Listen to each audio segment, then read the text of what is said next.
지금까지 오늘 항소심 재판부의 판단, 법적인 부분 중심으로 하나하나 만나봤다면 이제 조 전 장관의 앞으로의 정치적 행보 꽤 중요할 겁니다. 법정 나서면서 본인이 준비한 원고도 읽고요. 사실상 총선 출마를 시사했기 때문에 그동안 조 전 장관의 출마 여부에 대해서 어떻게 입장 변화가 있었는지 일단 화면을 준비했습니다.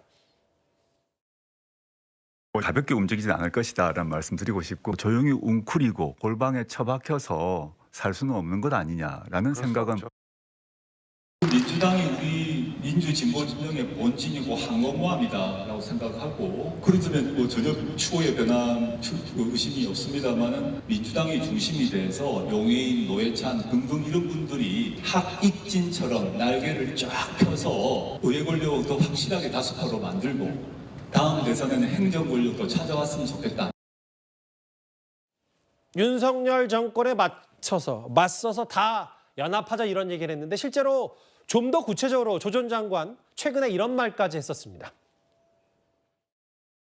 이준석 신당까지 다 합해서 다 모으면 200석이 될지 안 될지 그럴 정도일 거라고 예상합니다. 4월 이후로 윤석열 대통령은 저의 생각으로는 레임덕이 아니라 데드덕이 될 것이다.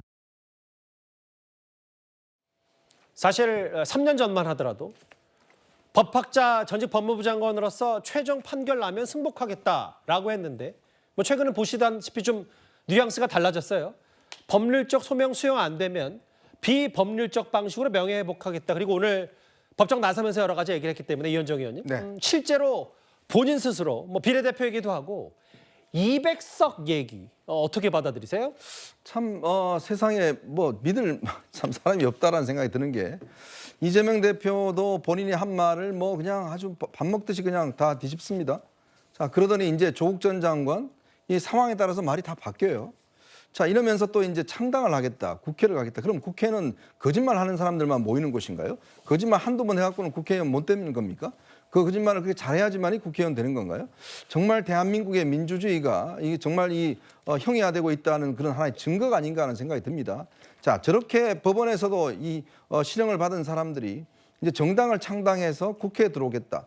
아니면 오죽했으면 또 지금 송영길 전 대표 같은 경우는 아예 지금 구치소에 있으면서 검찰 정치검찰 해체당 이걸 자기 부인을 통해서 만들어서 또 들어오겠다는 거 아니겠습니까? 그걸 또 연대하겠다고 하는 게 바로 민주당입니다. 더군다나 또 이준석 전 지금 대표죠. 대표한테도 뭐 같이 손을 잡고 200석을 만들자. 도대체 무슨 명분으로요? 그럼 이 당의 강령과 당원 같은 경우는 그럼 무조건 이 당의 당원이 될 수 있으면 범죄를 저지른다 뭐 이런 걸로 할 겁니까? 이 당의 대표는 무조건 구속 경쟁이 있어야 된다 이런 걸로 할 겁니까? 정말 대한민국의 민주주의를 이렇게 정말 희화화시키고 이렇게 무시하는 경우가 있는 건가요? 정말 이분들이 법학을 하고 뭔가 정치를 하고 이렇다는 분인데 이렇게 말이 바뀌고 이렇게 하는데 문제는 바로 이런 사람들을 후원하고 지지하는 사람이 있다는 게 저는 문제라고 봅니다.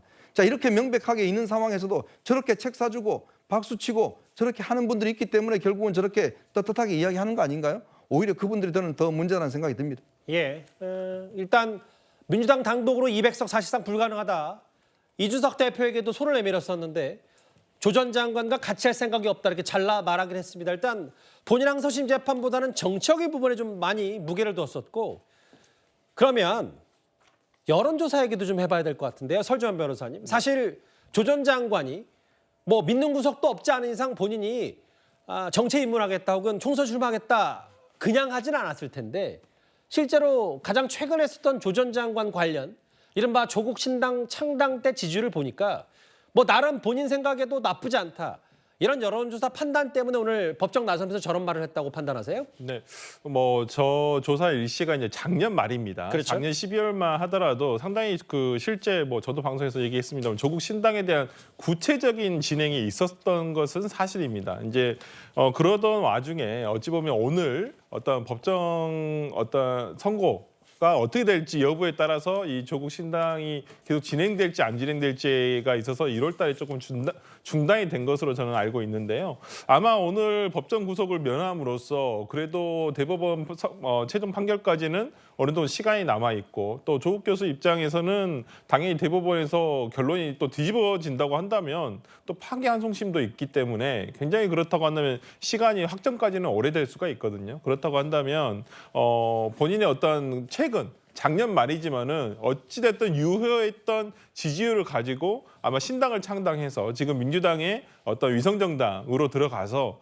비례정당으로서 어떤 의석을 몇 자리 정도 차지할 수도 있는 지금 현재 상황은 충분히 현실성이 없다라고 얘기하기에는 어느 정도 지금 예. 시나리오가 있는 거 유효하다고 저는 보입니다.